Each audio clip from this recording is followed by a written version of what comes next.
자, 글쎄요. 오늘 첫 번째 화면을 좀 보면서 얘기를 해보면, 자, 일단은 시장은 어제도 제가 강의를 통해 설명드렸다시피 개별 종목 장세라고 표현을 해드렸습니다. 자, 지난 1월 달과 2월 달에는 그냥 IT 섹터, 소위 말해 수출주들 같은 경우는 이유 없이 상승했었던 장이었다라면 3월 달 들어와서는 약간의 색깔이 다르다라고 했습니다. 분명히 2월 말부터 시작해가지고 글로벌 경기에 대한 우려감이 조금씩 확산되는 분위기가 형성되고 있습니다. 거기에 맞물려서 중국 A지수가 MSCI 내에서 추가 편입되면서 한국에 대한 비중은 줄어들고 중국에 대한 비중이 커지다 보니까 외국인들 같은 경우 상대적으로 한국보다는 중국 시장으로 이동되려고 하는 모습들이 보이고 있다는 거죠. 자, 그러다 보니까 우리나라 같은 경우 최근에 외국인들의 매수가 어떻습니까? 상당히 없습니다. 오늘장 같은 경우만 보더라도 코스피, 코스닥 양시장 외국인들이 매도를 했죠. 어제도 역시 마찬가지였고요. 그러다 보니까 1월 달과 2월 달에는 어찌됐건 간에 외국인 투자자들이 반도체 종목들 내지는 수출주들, 자동차, 화학 전반적으로 사면서 주가가 올라갔다라면 1월 달과 2월 달에 올라갔었던 종목들이 최근 들어서는 쉬어주는 장세가 돼버렸고 외국인 투자자가 없다 보니 시장이 상승이 계속 제한적일 수밖에 없습니다. 자, 그래서 오늘 시장도 사실 양시장 하락 마감을 했다라는 겁니다. 자, 왜 그런가 봤더니 역시 한국의 경제 성장률이 아직까지는 둔화되고 있다라는 거. 그러다 보니까 지금 각 기업들의 실적 발표가 어떻게 나옵니까? 하나 둘씩 하향 조정되고 있습니다. 대표적으로 앞서 말씀드렸던 삼성전자, 하이닉스 실적이 1분기 때 더 하락할 거라는 전망치가 나오고 있습니다. 자, 여러분들 시장이요. 우리 2018년대 공포의 장세를 봤습니다. 자, 그래서 2019년에는 조금 더 좋아지겠지라고 생각을 하시는 분들이 많을 겁니다. 지난 2018년에 시장이 하락했기 때문에 2019년에는 강세장이 나오겠지.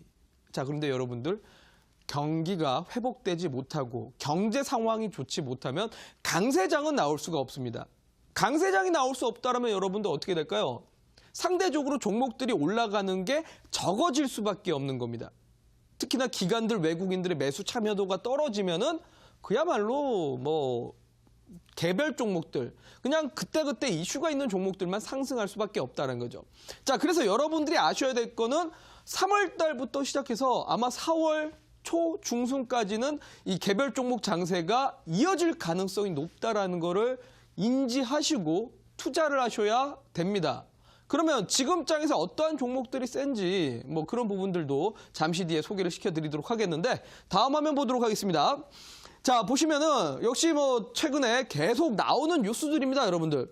요즘 여러분들 인터넷, 휴대폰이든 TV 방송이든 신문이든 간에 어딜 보더라도 이런 내용들은 많이 보게 될 겁니다.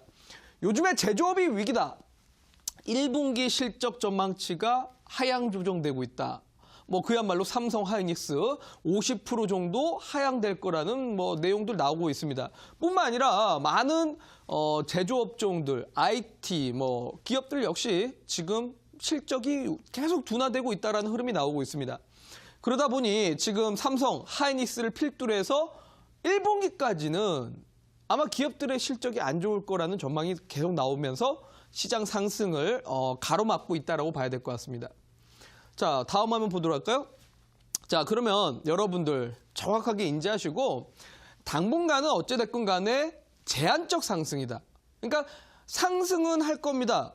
왜냐하면 글로벌 증시 자체가 미국장과 중국장이 올라가면 대한민국 시장도 어떻게든 끌어올리게 하겠는데 이 상승은 하는데 우리 개인 투자자분들의 체감적으로는 상승이라고 느끼지 못하는 흐름이 될 수 있다는 거죠.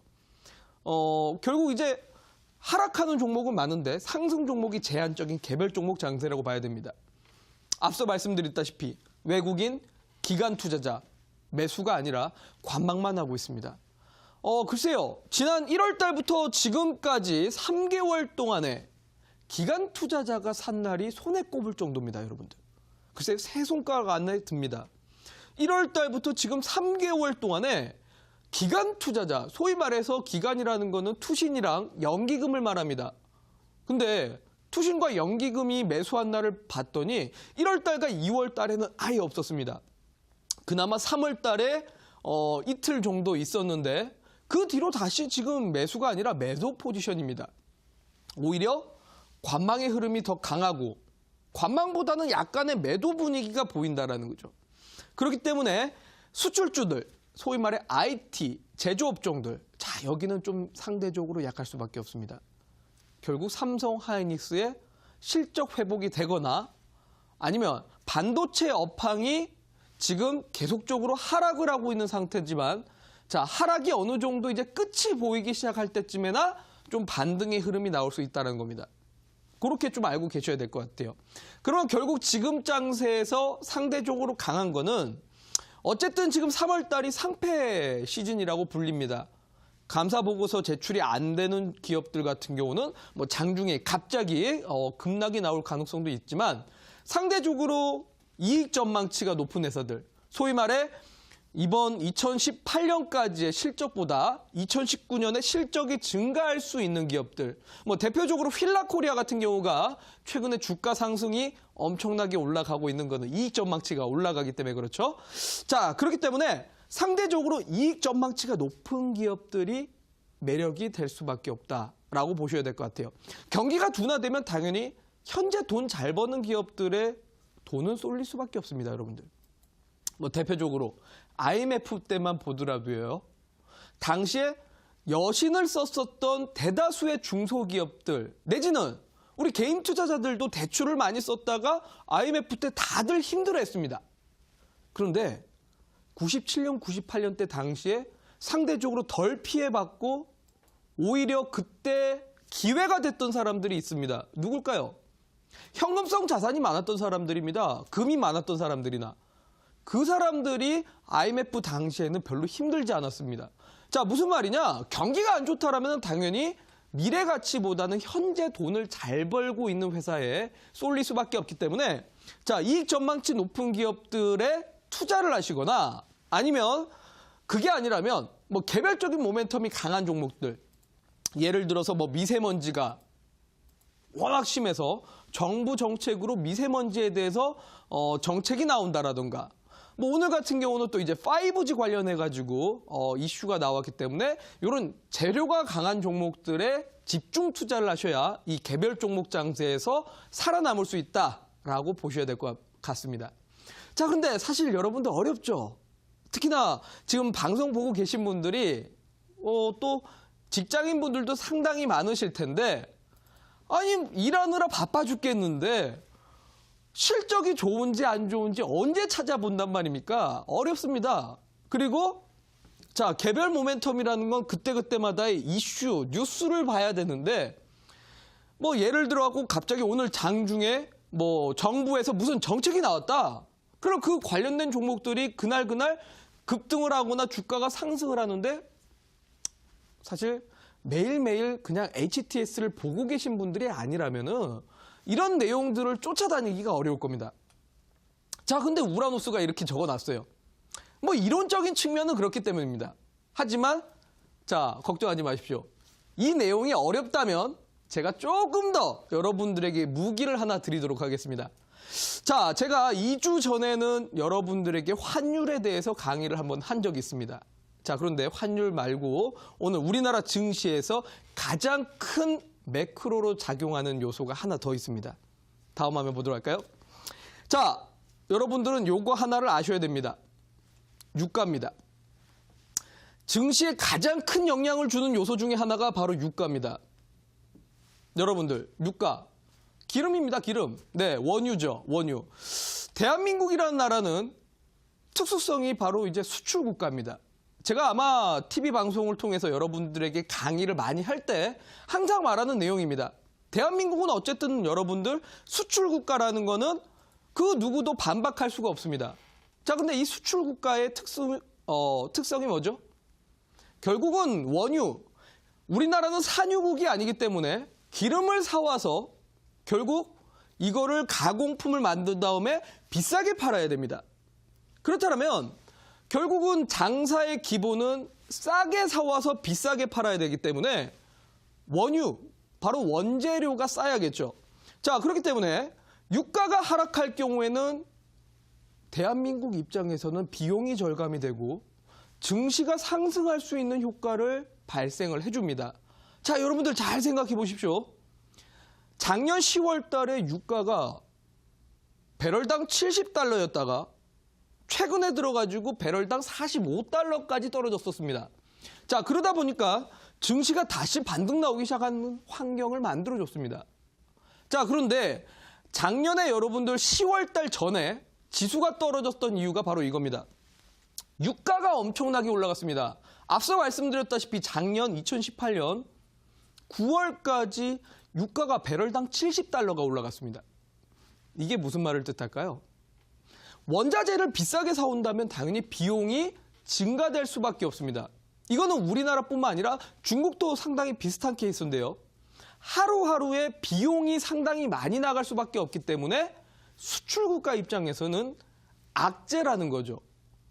자, 그래서 우리나라 입장에서는 이 유가라는 거는 상당히 증시에 영향력을 많이 끼치게 됩니다. 자, 그런데 그러면은 이 유가를 이용해서 어떻게 투자를 해야 되는가? 다음 화면을 보면서 설명을 드리도록 하겠습니다. 자, 일단은 제가 유가 차트를 하나 준비를 했습니다. 자, WTI 서부 텍사스유인데요. 보시면 알겠지만 자, 2017년에서 2018년 한참 경기가 좋았습니다. 경기가 좋으면서 당시에 국제유가도 상승을 했었습니다. 그러다 보니까 우리나라 입장에서는 계속 비용이 많이 나갈 수밖에 없는 입장이라 우리나라 경기에 악영향으로 다가오게 됐고 결국은 시장을 하락시키게 됐던 요소가 됐습니다. 하지만 최근에 들어갔고 유가가 떨어지고 나니까 시장이 다시 올라갈 수 있는 환경이 됐다는 거죠. 자, 여러분들 유가의 흐름을 잘 보시면 우리나라 시장이 상승할 건가 하락할 건가까지도 예상을 할 수가 있습니다. 아까 말씀드렸다시피 유가가 하락을 하게 되면 국내 입장에서는 당연히 호재고요. 유가가 계속해서 올라가게 된다면 시장에는 악영향을 줄 수밖에 없다는 거. 요거 이해를 하시고 다음 화면을 보도록 하겠습니다. 자, 그런데 오늘 이런 내용들이 나옵니다. 국제유가 지금 산유국들이 감산을 결정을 했다. 바로 6월 달까지 감산을 결정을 했기 때문에 유가가 오늘 배럴당 59달러까지 올랐다. 자, 6월 달까지 감산을 결정했다는 거는 당분간 유가가 상승 추이를 보일 수밖에 없다라는 겁니다, 여러분들. 자, 아까 말씀드렸죠. 뭐라고요? 유가가 올라가면 우리나라 입장에서는 비용이 많이 나갑니다. 당연히 시장에는 안 좋은 영향입니다, 여러분들. 그러니까 시장이 올라가기보다는 계속 압박을 느낄 수밖에 없다는 거죠. 자, 그런데 시장이 못 올라간다고 종목이 못 올라가는 건 아닙니다. 유가가 영향을 주는 기업들이 있을 겁니다. 다음 화면 보도록 하겠습니다. 자, 우리나라는 상당히 수출 국가이기 때문에 국제유가와 영향을 많이 받는 산업들이 많습니다. 대표적으로 유가가 하락한다라면 당연히 유류비가 줄어들 수밖에 없고 항공이라든지 해운, 운송업 같은 경우는 당연히 수혜를 볼 수밖에 없습니다. 대표적으로 여러분들 뭡니까? 대한항공이나 뭐 페노션 같은 종목들, 그리고 운송 같은 경우는 바로 CJ 대한통운 같은 택배 회사들, 이런 기업들은 당연히 수익성이 증가될 수밖에 없습니다. 기름을 쓰는 곳입니다. 유류비가 증가가 되면은 당연히 안 좋죠. 하지만 유가가 떨어지게 되면은 유류비가 하락하기 때문에 수익이 증가를 할 수 있습니다. 그리고 또 역시 페인트나 아스콘, 타이어 같은 기업도 원재료가 전부 다 원유에서 지금 이용을 하기 때문에 원재료 비용 절감 효과를 볼 수밖에 없다는 거죠. 자, 대표적인 종목을 하나 보도록 할까요? 다음 화면 보도록 하겠습니다. 자, 보시면은 항공주의 대장주, 우리나라의 바로 대한항공이라는 기업입니다. 자, 여러분들 지난 10월 달에 우리나라 시장이 큰 충격을 받았습니다. 하지만 대한항공 같은 경우는 작년 10월 달에 큰 충격을 받지 않은 상태였고 사실 국제유가가 작년에 배럴당 70달러까지 올라갔기 때문에 그동안 하락을 꾸준하게 해왔습니다. 유가가 올라갔기 때문에 유류비 증가로 인해서 수익성이 감소했기 때문에 그렇죠. 하지만 유가가 작년 10월 달에 뚝 떨어졌다고 했습니다. 뚝 떨어지니까 당연히 유류비가 감소가 되니까 당연히 수익이 늘 수밖에 없습니다. 여러분들. 작년 10월 달부터 시작해서 최근까지 꾸준하게 상승하는 이유가 바로 이러한 이유입니다. 자, 여러분들, 이런데도 유가 확인 안 하실 겁니까? 사실 우리 개인 투자자분들께서 환율을 보거나 유가를 보고 투자하시는 분들이 상당히 적습니다. 제 주변에 제가 한번 조사를 해보게 되면 글쎄요, 10명 중에 유가와 환율을 보고 투자하는 사람이 2명에서 많으면 3명 정도밖에 되지 않습니다. 대다수의 투자자분들이 7, 80%가 안 봅니다. 왜 굳이 이런 걸 봐야 되나? 그냥 기술적 분석, 그냥 그날 올라가는 종목들 쫓아가기 바쁩니다. 하지만 여러분들 아는 만큼 보이는 법입니다. 유가가 떨어지면 무슨 종목을 잡아야 될지 바로 보이지 않습니까? 그냥 대한항공, 그냥 해운업, 그냥 운송업, 당연히 유류비 감소로 인해서 수익이 증가되기 때문에. 자, 여러분들 이런 거를 차트로 분석하려고 하지 마십시오. 뭐 W형 패턴이니 N자형 패턴이니 분석하지 마십시오. 그냥 산업 분석을 통해서 간단하게 정석입니다. 이게 주식의 정석입니다. 여러분들. 유가가 하락할 때 어떤 산업이 수혜를 볼 것인가. 자, 그러면 반대로 이제 최근에 어쨌든 간에 오펙 국가들의 원유 감산을 한다고 했으니 그러면 유가가 당분간은 상승 추이가 되겠죠. 그럼 유가가 상승할 때 어떤 산업들이 수혜를 볼 건가? 다음 화면 보도록 하겠습니다. 자, 보시면은 유가 상승 때는 당연히 정유 그리고 화학 업종들이 수혜를 볼 수밖에 없습니다. 자, 바로 정제 마진이라고 합니다. 글쎄요, 유가를 사 들여와서 제품을 만든 다음에 이 제품을 파는 회사들이 정유 화학 업종들입니다. 아시다시피 여러분들 S-오일이나 SK이노베이션 같은 경우가 여기서 원유를 생산하는 게 아닙니다. 원유를 사들여와서 여기서 정제해서 다시 대파게 됩니다. 그러다 보니까 정제 마진이 늘게 되는 경우 바로 긍정적인 효과를 보게 되고 유가가 올라가게 되면 정유나 화학 업종들이 보통 일반적으로 주가가 상승을 하게 됩니다. 물론 정제 마진이라는 건 그때그때마다 조금 다르긴 합니다. 제가 뭐 잠시 뒤에 이 방송 끝나고 나서 또 온라인 방송에서도 이 정제 마진에 대해서 좀 자세하게 강의를 해드리겠지만 보통 유가 상승할 때 정제 마진도 일반적으로는 좀 상승한다라고 보시면 될 것 같아요. 그래서 정유 업종, 화학 업종들이 좀 수혜를 본다라고 보시고, 자, 두 번째로는 건설 업종들입니다. 건설 업종. 보통 이제 대표적으로 유가가 올라가게 되면 중동 국가들이 플랜트 사업에 대해서 본격적으로 투자를 하게 되고 그러면서 발주를 하게 됩니다. 그러면서 이제 우리나라의 해외 플랜트 사업을 하고 있는 뭐 대표적인 GS건설, 대림산업, 현대건설 같은 기업들이 보통 상승이 크게 나오게 됩니다. 자, 여러분들 작년에 사실 남북경협주 관련해가지고 건설주들이 수혜를 보긴 했으나 작년에 유가가 배럴당 70달러까지 올라가면서 사실 많은 건설회사들이 이익이 증가를 했습니다. 실제로 뭐 중동 쪽에 해외 플랜트 수주를 많이 받았던 기업들이 많습니다. 대표적인 기업이 대림산업입니다. 그래서 유가 상승 시에는 이런 종목들이 올라간다라는 거. 그리고 거기에 맞물려서 LNG 운반선의 수주도 증가가 되면서 조선업종도 또 긍정적이 될 수 있다는 거. 자, 이 정도 이해를 하셔야 여러분들이 좀 현명하게 투자를 할 수 있을 겁니다. 자, 대표적인 종목 다음 화면 또 보도록 하겠습니다. 자, 보시면은 바로 SK이노베이션이죠. 자, 보면 최근까지 어찌됐건 간에 유가가 뚝 떨어졌습니다. 그러니까 지난 10월 달부터 자, 1월 달까지 유가가 떨어지니까 해당 종목의 주가가 떨어질 수밖에 없었습니다. 작년에는 유가가 올라가면서 해당 종목의 주가도 계속 올라갔거든요. 근데 유가가 떨어지니까 정제 마진에 악영향이 나오면서 정유회사들 주가 떨어졌습니다. 근데 최근에는요. 다시 유가가 반등 나오기 시작합니다. 자, 근데 지금 더구나 유가를 감산하면서 당분간 더 유가가 올라갈 것 같습니다. 그러다 보니까 지금 SK이노베이션 같은 경우도 역시 반등의 흐름이 나온다는 거죠. 자, 여러분들 어때요? 유가라는 거 이래도 안 보실 겁니까? 이제 보고 투자를 해야겠죠. 자, 정확하게 우리가 정석 투자를 하게 되면 여러분들 아는 만큼 보이기 마련입니다. 유가 하나만 알아도 요즘에 유가 추이가 이러니까 어떤 섹터가 피해를 보겠구나, 어떤 섹터가 수혜를 보겠구나. 자, 이렇게 알고 투자하시면 여러분들이 수익 볼 확률이 높아지고 손실 볼 확률이 줄어들게 되는 겁니다. 정확하게 아는 만큼 수익을 볼 수가 있습니다. 노력하는 만큼 결과가 나오는 겁니다. 여러분들 꼭 현명하게 투자를 하시라고 말씀드리고, 자, 다음 화면 보도록 하겠습니다.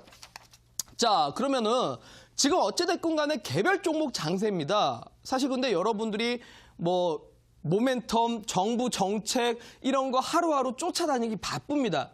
특히나 지금 방송 보고 계시는 분들, 우리 직장인분들 많으실 텐데 사실 그런 내용들 하루하루 쫓아다니기 바쁩니다. 맨날 직장 가서 일에 치여 살기 바쁘죠. 그렇기 때문에 여러분들이 그런 단기적인 모멘텀에 쫓겨다니실 필요 없이 유가에 영향받는 섹터들을 활용해서 수익을 내시길 바라겠습니다. 유가가 하락한다면 어떤 섹터가 수혜를 볼 건가? 반대로 유가가 상승 때는 어떤 섹터가 수혜를 볼 건가 생각하시면서 투자하시면은 여러분들이 굳이 하루하루 주가 상승과 하락에 쫓겨다니지 않고 아마 중장기 내지는 단기 수익으로도 충분히 활용할 수 있을 거라 판단됩니다. 자, 어쨌든 최근에 유가가 42.36에서 59달러까지 지금 상승했습니다. 그리고 추가적으로 6월 달까지 계속 감산한다라고 했기 때문에 당분간 유가 상승 추이가 유지될 가능성이 높습니다. 그러면 여러분들이 공략해야 될 건 뭐라고요? 아까 제시를 해드렸던 정유화학이랑 건설 내지는 조선업종을 여러분들이 한번 노려보셔야 될 겁니다. 근데 오늘은 우라노스가 개인적으로 이 섹터들 중에서 건설 쪽을 조금 말씀드리고 싶습니다. 어쨌든 유가가 상승 추이이기 때문에 건설업종의 입장에서도 당연히 긍정적인 효과를 발생할 수밖에 없고 거기에 맞물려서 최근에 정부의 민자사업 활성화 정책이 또 발표가 나왔습니다. 그러면서 최근에 여기에 대해서 지금 이 민간 투자 확대에 대한 정책으로 인해서 또 수혜를 보게 되는 건설주들이 최근에 늘고 있는 추이인데 다음 화면 보도록 할까요? 자, 대표적인 종목 바로 코오롱 글로벌이라는 종목입니다.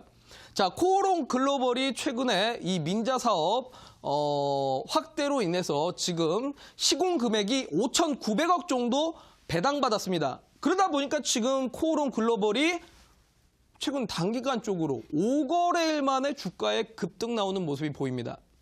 자, 여러분들 유가도 올라가고 있고요. 정부 정책까지 나왔습니다. 건설주가 아마 최근 시장에서는 그래도 여러분들이 좀 수익 내기 좋은 섹터가 되지 않을까 싶습니다.